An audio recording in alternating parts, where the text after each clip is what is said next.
Hey guys, you want to know why I'm on Dave's podcast? Because we're going to find out about the good, the bad, and the ugly and help educate you and Dave so you guys quit making all these bad mistakes.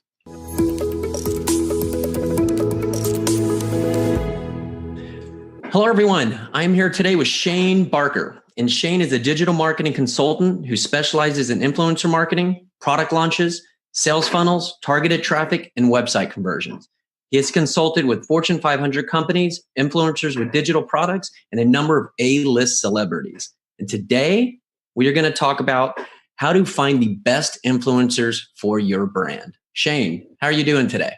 I'm doing awesome, David. How are you doing, man? Doing excellent. And I know from all the social stuff that I had the pleasure of seeing you on and reading about, and know you're top of the game. And now that I've gotten to know you, I am looking to have not only an informative conversation today, but let's have some fun as well. So to dig in here, man, 10,000 foot overview, just a quick snapshot. What's influencer marketing? Yeah, influencer marketing really is, originally started off as like word of mouth marketing, right? Where people were, talking about things and you'd have celebrities that would take on products and stuff. It was more of a high level. Now these days, really anybody can be an influencer. So influencer marketing really is where you have a product or a service and can be marketed through somebody's community. So that can be, once again, that could be bloggers, that can be anybody on Instagram, that could be Snapchat, that could be Twitter, that can be anywhere that you have an audience that is captive. And once again, that's where products and services can go in and plug into those people and be able to tell their audience about what they have product service wise. Gotcha. So it's basically anybody who has an audience. It can be Michael Jordan, or it could be your local community person in a neighborhood. And if those are the kinds of people you're going after, they have influence over their own audience. So it's all the way from teeny tiny to medium to large, everything. And I think that's what's been a little bit confused in the past. And I think we're, providing some clarity about that, but that's basically what it is. And what are the unique benefits from influencer marketing than say radio commercials, TV commercials, social media ads? What's the difference? Well, I think the difference is that you have the ability to tap into somebody's community that can be the direct community that has the buyers that you're looking for. So when you do radio or you do TV or something, they have certain demographic information that you can go and tap into and say, hey, in this certain area, in Austin, this is going to be the people that are potentially going to see your ads. It's still like kind of throwing spaghetti on a wall and seeing what sticks, right? It's not quite as drilled down as you need it to be. Influencer marketing is the fact where you can go in and find influencers that actually, let's give you an example. Like if I was a yoga company that had a brand new yoga mat that was coming out, then I can go and find, let's say we're going to launch in Austin or Los Angeles. I can go and find yoga instructor in Los Angeles, go look at their following, look at their content, and be very strategic about what my product and how we're going to push that product out in that area. So that's the difference, is that, you have thousands, if not millions of influencers. Once again, influence being, you don't have to be, Michael Jordans of the world, right? You don't have to have 1 million followers or have 7 rings or however many rings he had. At the end of the day, you can be an influencer. You can have 1,000, you can have 5,000, you can have 10,000 followers. Or subscribers or whatever that may be. And then you can, once again, you go in and you can leverage that. So it's just you can drill down. It's a lot more strategic. Once again, it's very more time consuming, right? You can go out and put out a radio ad and go and take you an hour to go in and, lay down the track and go. And there we go. It's all over the place. With influencer marketing, it's a lot more time intensive, but absolutely there's a lot more value in it for sure, depending on your product and service. Now, you've used the word depending on a couple times. When you're working with somebody, because I know you personally and your company personally does not just offer influencer marketing. It's one of the things. So it's obviously when you're working with somebody or you're talking with a brand, and when answering this question, please consider all size companies and people here. How does one decide if influence marketing is something they should incorporate? Because there's so many different things you can do, and obviously there's potential cost restrictions, but how do you help make that decision as you're consulting and you're setting up a plan for somebody if influencer is the right play for them? Yeah, it really comes down to what your expectations are and what you're looking for, right? So we have, like, when somebody will reach out to myself about doing influencer marketing, doing a campaign, we have qualifying questions that we send to them, right? Because I want them. The thing is there's some really great stuff with influencer marketing, and some of these companies read an article of, hey, you can, for every dollar you spend, you're going to make $11. Well, who doesn't want that, right? Of course. Now that's not every campaign, right? So influencer marketing, if done correctly, can be absolutely awesome. It can be phenomenal. But the issue is that it's not for everybody, in the sense that if you're putting all of your eggs in the influencer basket, you have to be a little careful of that as well. I mean, influencer marketing is a part of your overall marketing scheme, right? So the idea of this is like, there's certain products and services that absolutely make sense for influencer marketing, right? So if it comes like a lifestyle brand, it comes to, depending on the platform, if it's a demonstration type product, or it's something that's brand new, it's revolutionary, it's going to disrupt the industry, then those are instant plays for influencer marketing. Now, if you are an insurance agent, I'm not saying that you can't do influencer marketing, but it becomes a little more difficult, because there's a lot more red tape. You have attorneys involved. You have to make sure that your message isn't doing. You have different regulations and regulatory people that are going to be watching those campaigns to make sure you're not saying things that you shouldn't be saying. So influencer marketing, I'm not saying it isn't a play, because we've done some stuff with attorneys. We've done some other plays with people that usually it's heavily regulated. But there are just certain companies that you look at and you go, hey, you're an instant play into this. Like, this is perfect. And what we need to do is figure out whether it's Instagram, YouTube, and then it's going and finding those right influencers, which I'm sure we'll probably touch on a little later. Well, no, we're going to touch on it right now, because I think that we've at least got people thinking about it. And I really, if you can make the connection, like, yes, this person, small, medium, large, has my exact target audience built already. You've already done the branding and the awareness. They have the trust. I mean, that's the whole part of marketing, right? Getting that awareness and that trust. And if they already have that, and it's the same, just to put this in other context, like that's what niche media outlets do.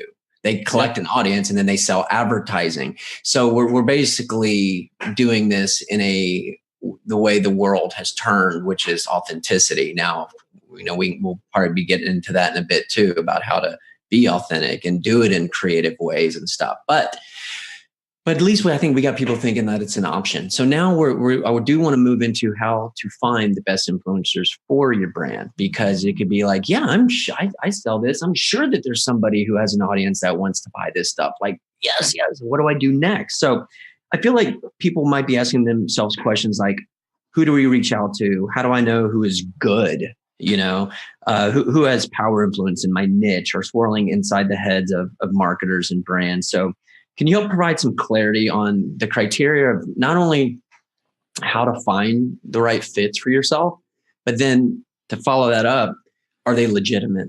Did they buy these followers on Twitter and Instagram, right? Like, are they really, really influencers? So I feel like people are asking this question, so I'm going to make you answer. Yeah, no, thank you for making me answer them. You gave me like 9 questions. Okay, so we'll start. So this is what we're going to start with. So I think before you go and look for influencers, you have to understand who your perfect client avatar is, right? You have to figure out who you think your perfect buyer is, right? That's one of the biggest issues, that people go and they'll go look for influencers and find influencers that have a big following and they get, tons of engagement, and this must be a perfect fit. So it really comes down to like, who is your perfect client, right? So now that you know who your perfect client is, let's say it's women between 16 and 24, and they drive this type of car and they have this kind of money, and whatever it is, your product is within $30, so it's nothing too expensive.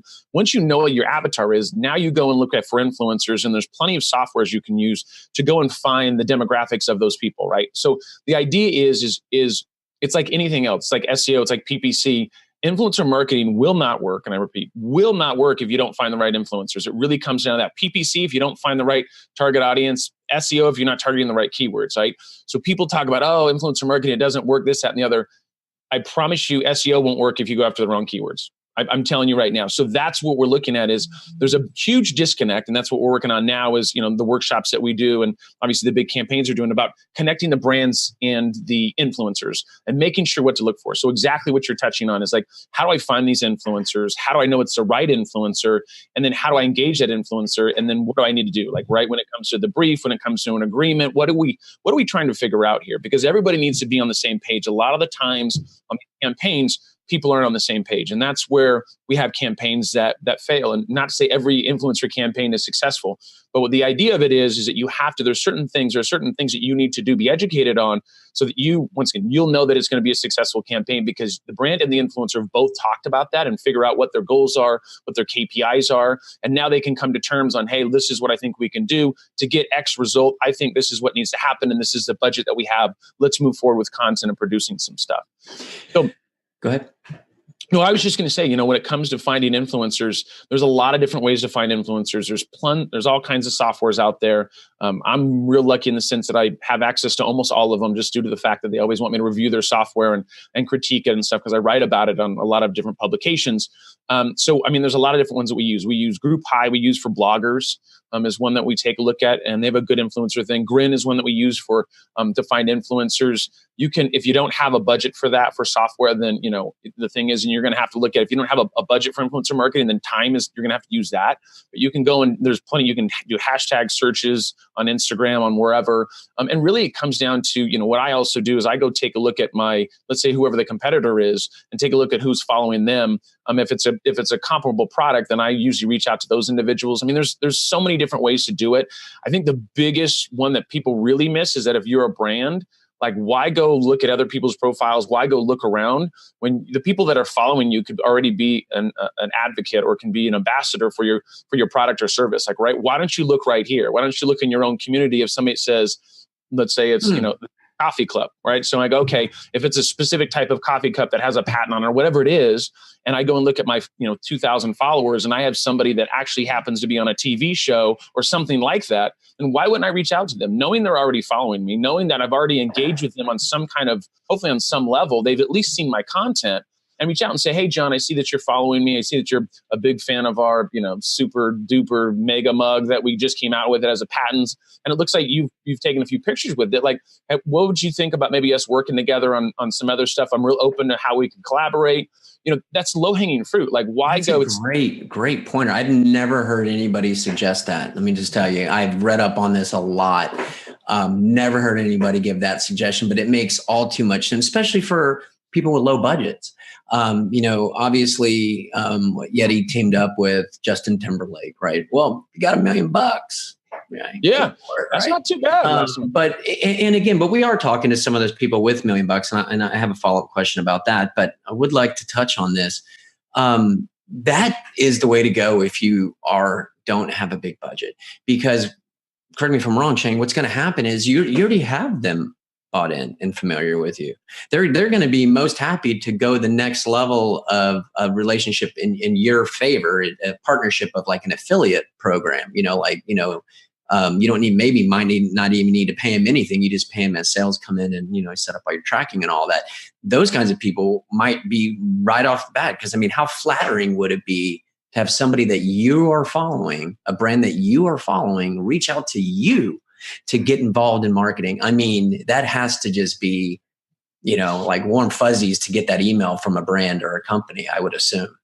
Well, and that's exactly it. It's like, if this is, we've talked about this from a marketing perspective, it's a lot easier to retain your current client than to go find new ones, right? Mm-hmm. So that's why we always work on making the clients very happy. It's the same thing with influencer marketing. Like, if you have those people that are already advocates or fans, like, look at a deeper relationship. We did some stuff with the 99 Cent Store where they had these huge Facebook groups. And I mean, who knew, of like hundreds and if not thousands and thousands of people that love the 99 Cent Store.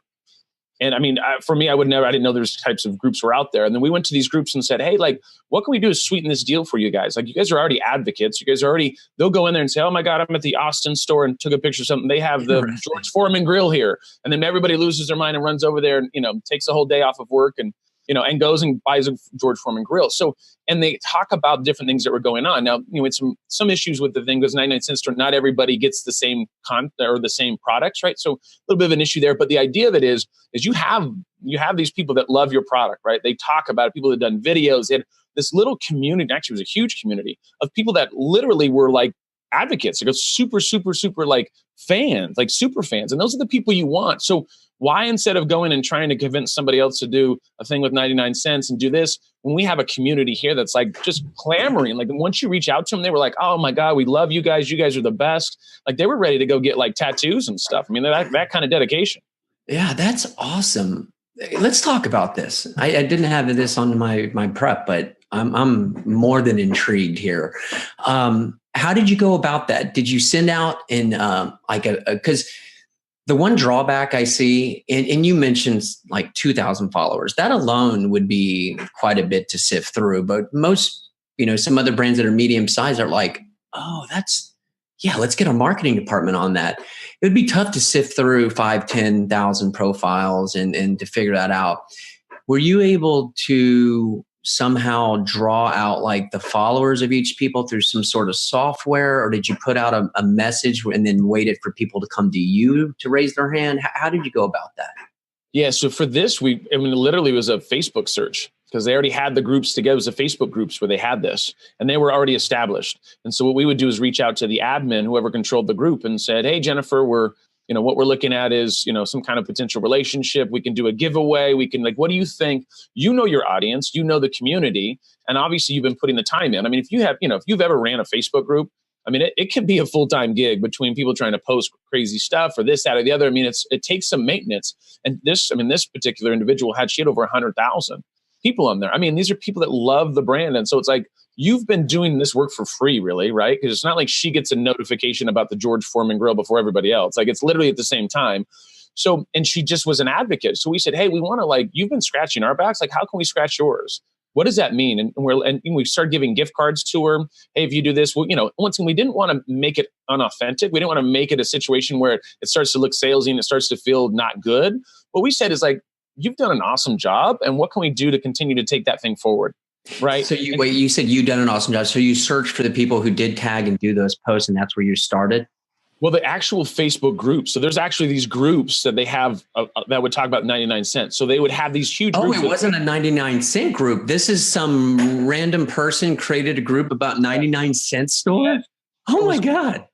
Crazy. So yeah, that person's obviously a huge ambassador. Yeah, I mean, they're a huge ambassador of their community. Once again, whether it's 500 people or whether it's 10,000 or 50,000, the idea is that she has influence over the community. She's the one that's in the community, and she's really been doing this for free, once again. And so we said, hey, listen, we don't want you to change anything about the group, but we want to give you a thank you. And so what would that mean to you? And so for this individual, she was like, and we talked about gift cards, and she goes, yeah, if you guys send me a few $100 in gift cards, that would be awesome a month.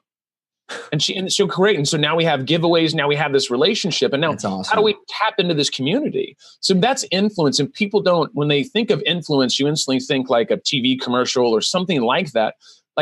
Think about where your audience is at. Literally, this is an audience that says, I love 99 cents. They've already disclosed this. This isn't somebody that says, I like a good deal. That's a different deal. You have somebody that's, I'm a brand advocate. And so you have this community, tap into it.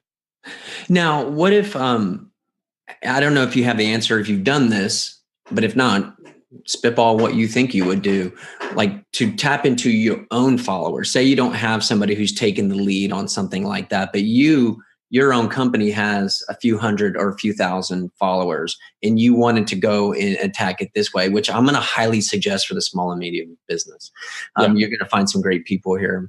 How would you send a message, say, hey, who wants to get involved on a deeper level, and let them come to you and then sift through and then go through a vetting process? Or would you go and analyze their followers and then reach out to strategic people? How would you go about that? Or how have you gone about that? I mean, we've done both. We've done something where we've actually posted something on, because some brands will say, hey, listen, I don't really want to post anything saying, hey, we're looking for advocates or, ambassadors, because then it feels like, hey, we're pulling people in and now we're going to start, using our puppet strings to control those people. So sometimes brands say, hey, we really want it to be behind the scenes. So there's software you can look at and you can find out your top 100 or top 50 or whatever it is, people that like your content, right? That like your content. That software?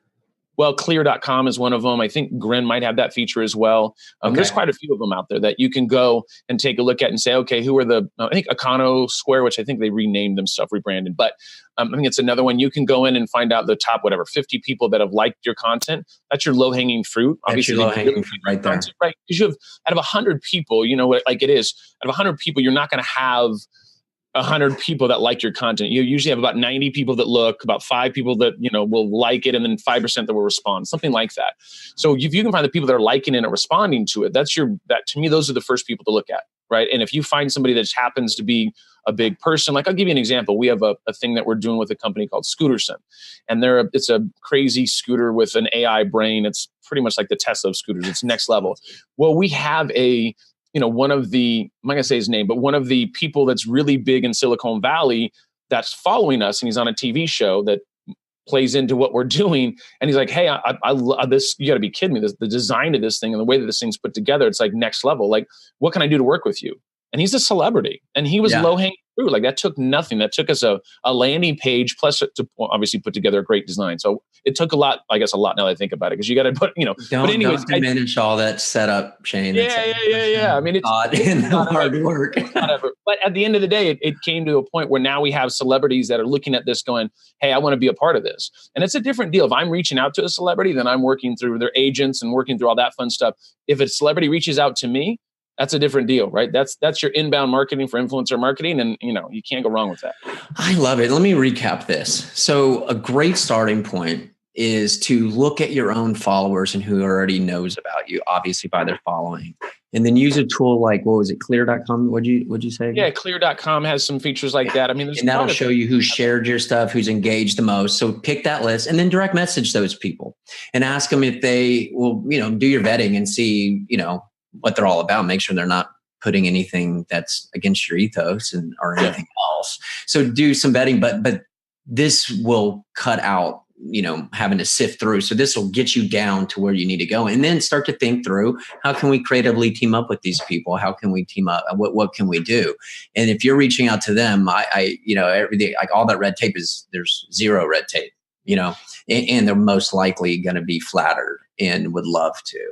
And that's the thing. You figure out how it's going to be win-win, right? It has to be a value trade if it's not a financial trade, right? So the idea is, hey, you're influencer, you got 5,000 followers, we're XYZ. Like, what do you think? This is the thing. One of the biggest questions I get is like, well, what do I pay an influencer? Or how do I pitch an influencer? Yeah. Well, every influencer is different, right? Yeah. So that's like saying, I mean, every one thing that I'm going to say is going to work with every influencer.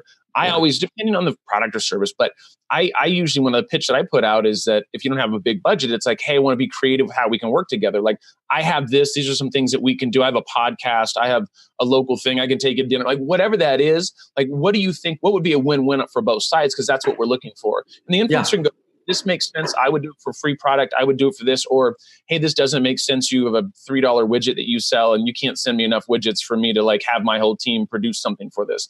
But everybody, this is what's cool about this industry, man, is influencer marketing. First of all, it's not going anywhere. So anybody say it is going somewhere, you can call me and we can debate this out to the day we die, but I will win. I will put that out there ahead of time because I've been doing this for about 7-8 years at this point. But the thing is, it's not going anywhere in the sense that you can have people that are, in theory, bad influencers, but there's thousands, if not millions of them out there. Right. So that's what's interesting about it, is it just because if you have an influencer, like you touched on a little bit, let's say they have a fake following, you look at it and the numbers are way off. They have, 100,000 followers, but they're getting 50 likes and 1 comment. You don't have to work with them. Like, you just move it aside, right? There's software you can look at engagement rates and stuff like that. Influencers, the problem, the reason why people do fake followers is because brands in the industry early on said, the way I'm going to pay you is how many followers you have. So if you organically, it took you 3 years to get 10,000 followers, and I'm going to give you $1,000, but I said, hey, David, if you can get to 50,000, I'll give you $10,000.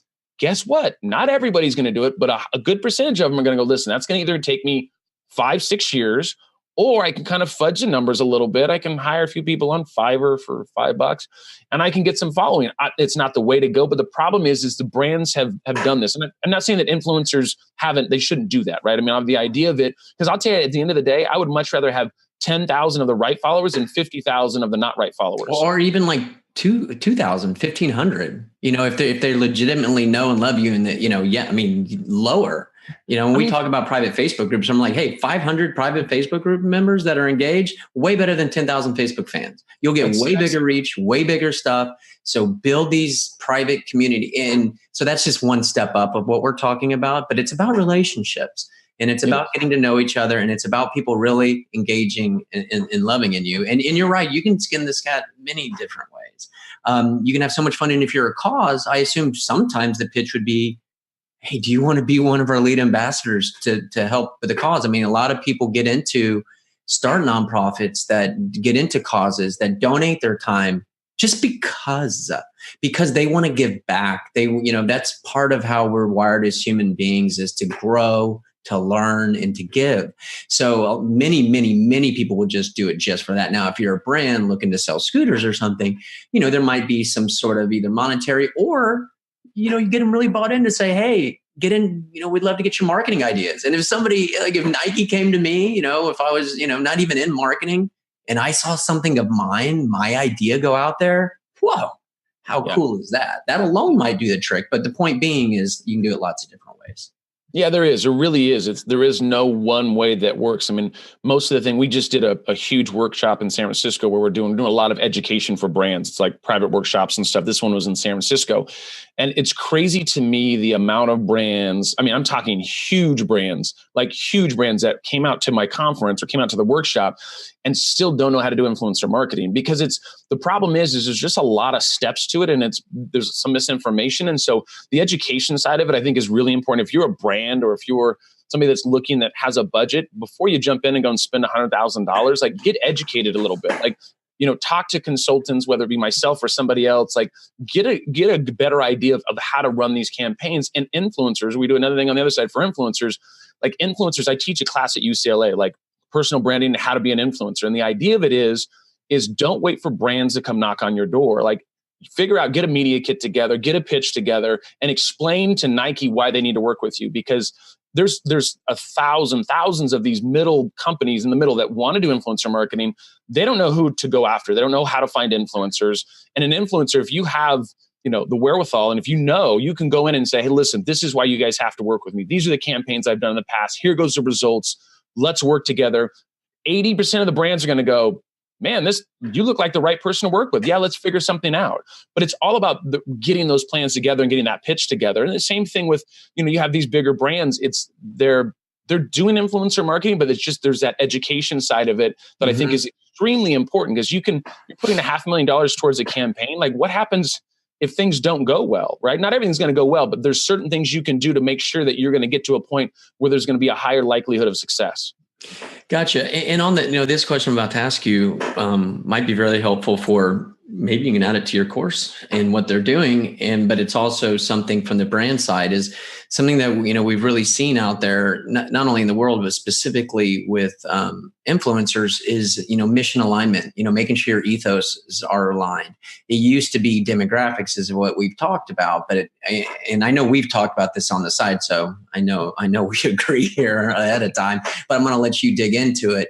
But really getting, especially for big brands, you've got to find common ground on what you believe in and what you're all about. And I would assume this would be good for people reaching out to Nike and said, hey, by the way, here are my passions and here are my beliefs, or whatever. Can you touch on that and touch on, the moving importance of that over the last few years here? I mean, it absolutely, you have to make sure there's alignment there, right? I mean, the idea of this is, once again, don't go after the followers. I'm going to say this probably only like 10 more times on the podcast. The follower count is one variable that you look at. You absolutely, and even with softwares, I talk about softwares. You use software to figure out the 100 influencers that you want to go after. Go and look at that influencer's profile. Do it, because the engagement and all this kind of stuff, those numbers can be fudged. You want to go in and look at the actual influencer. You know what I do for my brands that I work with? I interview every influencer, because this is a relationship that we're building. If the first question that I get on with you, Dave, and you're an influencer, and you go, hey, so how much am I going to be making off this? Yeah. I'm like, oh, right. And so I'm like, okay, so I know where your head's at. And then I go, well, tell me a little bit about, like, what research have you done into the brand? And like, what do you know about, of course, Nike's a big company. What do you know about XYZ shoe company that is going to go after Nike that, well, I really haven't looked into you guys. I mean, I'm a big fan of Nike, but I mean, what are you guys doing? Like, they haven't looked into my company. They really just care about the payout. They're not, somebody that doesn't come to the idea or come to the table with some ideas. Hey, this is kind of what I was thinking. I've seen some stuff with Nike that I thought was really cool, and I think I could do that. My audience really digs it because I've done some stuff not kind of similar, but I think it's kind of that same realm of, like, come to the table with something, because I can find somebody to take the brand's money. Like, that's not a problem. Like, I can find anybody to come to the table and take some cash. What I'm looking for is the person that's the right fit, right? We don't need to get into heavy politics. I mean, do look at their profile. If they're, writing tons of stuff about politics or abortion, anything that we don't need, you don't want associated with your brand, take a look at that.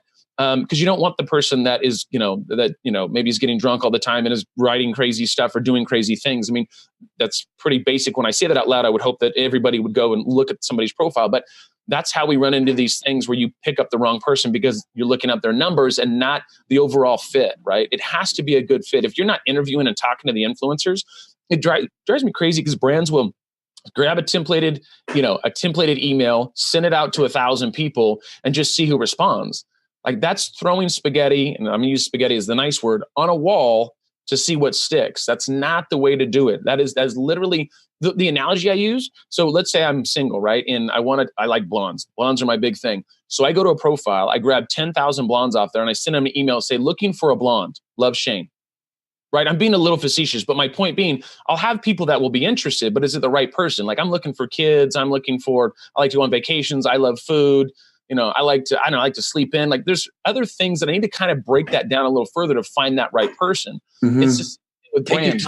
Take your time and do it right. Look at these as pillars of your company and not just pebbles on the sidewalk, that you're just filling up a driveway, because each and every single one of them are going to be needle movers. Even, Nike, I don't know if they'll see the blip, but I mean, I want to stop using that example because that's as big as it gets. But for other people, like each and every one of these influencers that you bring on board are potentially, needle moving people.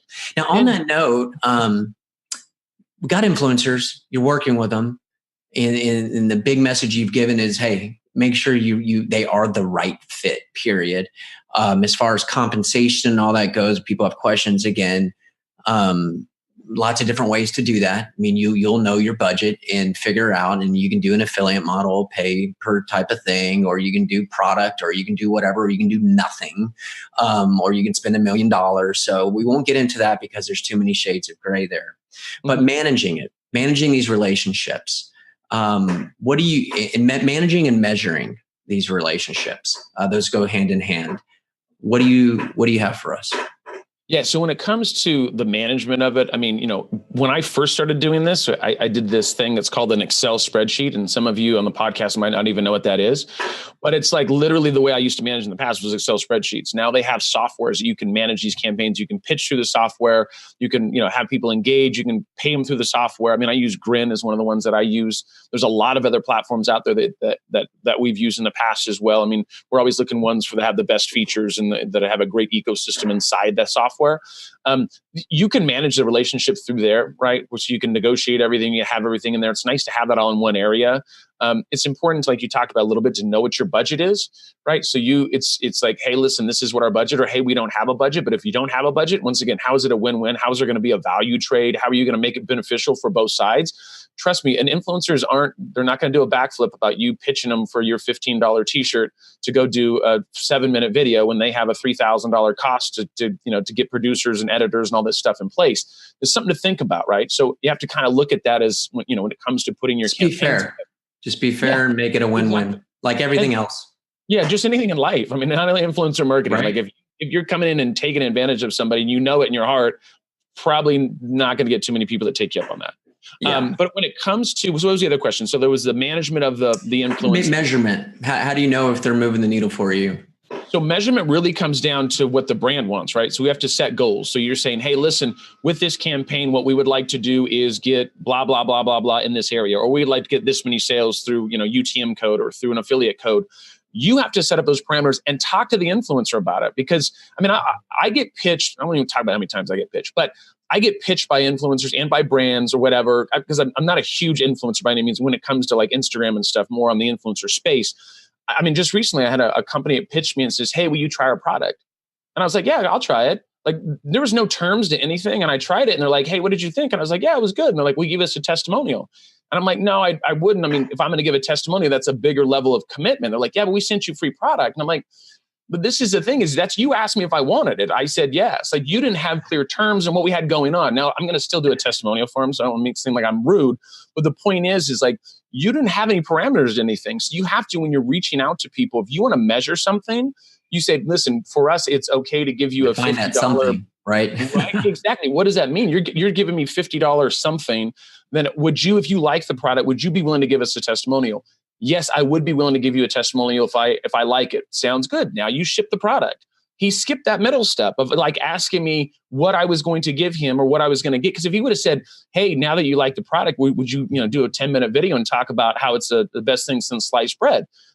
My answer would be no, because your $50 collateral thing that you gave me that really cost you $7 to make it's not worth my time for the 10-minute video and the editing, everything that goes into that. So it's important to talk stuff out. But it would be to some.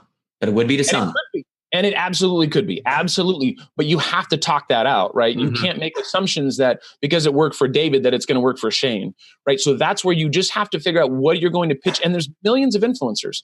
That's the cool part. So you can figure out what your pitch is. You can figure out how you're making it a win-win. You can always kind of critique that. It's going to be different for each platform, different individuals. But just be open to collaboration and be fair. Gotcha.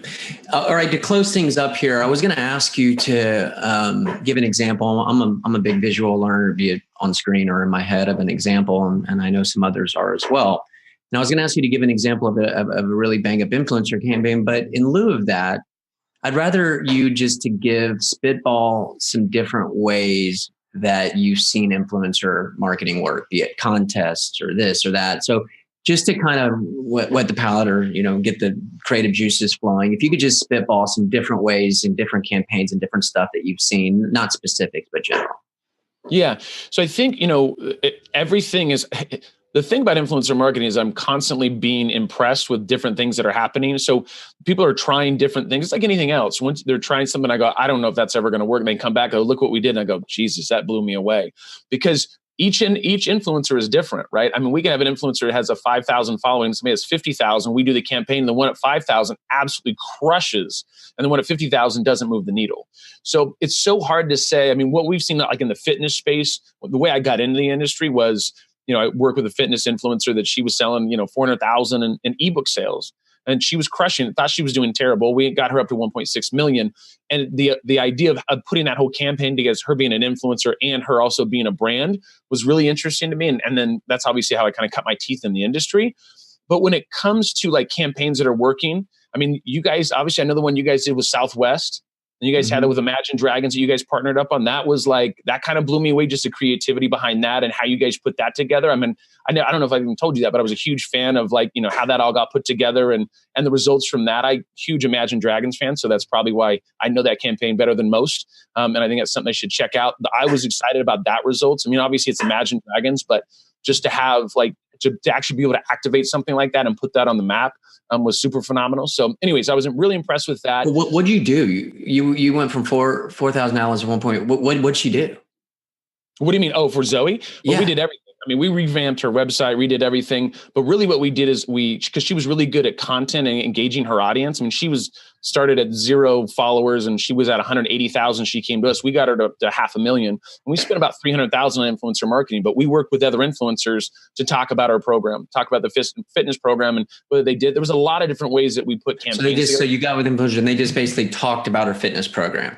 So basically you're teaming up with, so you see what I'm trying to do is like, I'm taking all this information and I'm trying to package it into, here's all this stuff Shane did, because the vetting, the management, being fair, that leads to this point. Okay, great. I got them. Now what? So just before I have to let you go, and I don't want to, because you know how much I enjoy your company, Shane.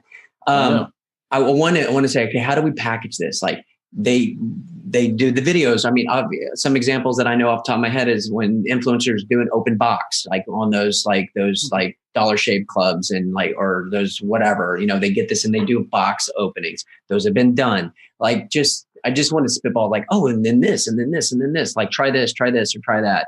Like that's what I want to leave people with, because you've given so much good information to get to this point. And I know it's the job of the company to be creative and all that, but let's try to make it a little easier. Yeah, we're here to ease up that tension for them. So first of all, you can look at what other campaigns have been successful. One of the things that I always recommend is talk to the actual influencer and say, what do you think is going to work with your audience? Because that's the thing, is you want to go in and maybe this unboxing worked for this company, but maybe this influencer says, hey, listen, this is something we haven't tried. I've seen other people do it. We could try it with this product. What do you think? I mean, the influencer usually, this is the thing with influencers, most of them aren't marketers, but they know their community. Right. So that's a really interesting thing. Most brands reach out to influencers assuming that they're marketers, but they're not. They built a community. They have probably a good idea of like, they look at their analytics on what kind of content does better. So let them come up with the creative, like say, listen, here goes some ideas. We were thinking unboxing. We were thinking this, but let them come up with the creative, right? Because there could be something your team wasn't even thinking of. That's the whole point where you looked at this influencer, you looked at their content. They're doing an epic job. Why go in there and force them into what to do? Right? You want to go in and say, hey, listen, this is kind of what I was thinking. We've seen some successes here, but what are you thinking? Like, that's a great point. That's a great point. And I know it's kind of hard to answer that question because there's probably hundreds of things you can. Let me leave one that we just are starting to roll out with, and it's just a small company. It's a local storage facility company where they would pick up and deliver to those new companies who are doing that. Well, I looked and I thought about it and I said, well, what's really the underlining mantra here? It's about cleaning up your life, right? It's about getting organized. I was like, do me a favor. And we had put a big plan together that we are going to roll out, but we just started with one, right? So this is another example of a medium-sized company that can start somewhere. So what our plan was to like reach out to like 2025, create a blog, reach out to them and get like all these personal organizers who are going to be ambassadors for them to do personal organizing tip videos. Love the idea, didn't have the budget. So what he's doing is he's getting one personal organizer that's going to be putting out personal organizing tips, and it's going to be co-branded with them and in the company. And now people who are going to use their services are obviously going to associate them with this top professional organizer in our city. And then boom, here we go. And now there's a collaboration and you're getting involved with an influencer, not only tapping into their market, but creating new audiences based on the trust. So that's like, but to that point, we just talked it out. It's nothing I'd read before. It's not anything. Just think, what can this influencer, what can they do that would be intriguing to their audience and paint us in a good light, and people will make the bridge connection. So think about that. I know we're getting into this thing. I mean, how sexy is storage? It's not. No. Right. And so what you had to do is figure out a way to do that. And the idea of it is that you have somebody like the cleaning your life out makes sense. Like storage, if you hit me about, I don't need storage. Now clean my life out. I could probably use a little bit of that in my life. Like you figured out that pain point of like, everybody wants to have, the idea is that when you get rid of, you feel, better and your life's better and all this, and you can just put it in storage. And that way you don't have to worry about it's not in your garage anymore. Like I love that angle. Yeah. But that's a great example of influence. But that was just something that, to Shane's point, think about it. What do we got? What can we do? What could be fun? On that note, real quick, I know you did a blog post. What would people Google to find it? Shane Barker, top influencer campaigns? You can. I'm all over the place when it comes to Google, but you can just put in Shane Barker plus influencer marketing. I have an ebook on there. I've written maybe hundreds of articles for Inc. and Forbes and Huffington Post and all the big ones. So, anything you look up influencer marketing, half the clients I get is because they Googled me and they're like, the first 10 articles I read, you wrote. So, awesome. It is what. Well, there you go. So if anybody wants to continue to learn like Shane, like we have, just type in Shane Barker in Google and influencer, and his pretty beautiful mug will be all over the place, ready to talk to you. Well, Shane, thank you so much. Always a pleasure talking with you. And until next time. Thank you for listening to the latest podcast. Feel free to go to magnificent.com/blog to see the show notes for this interview, as well as those from many other of the world's top marketing experts.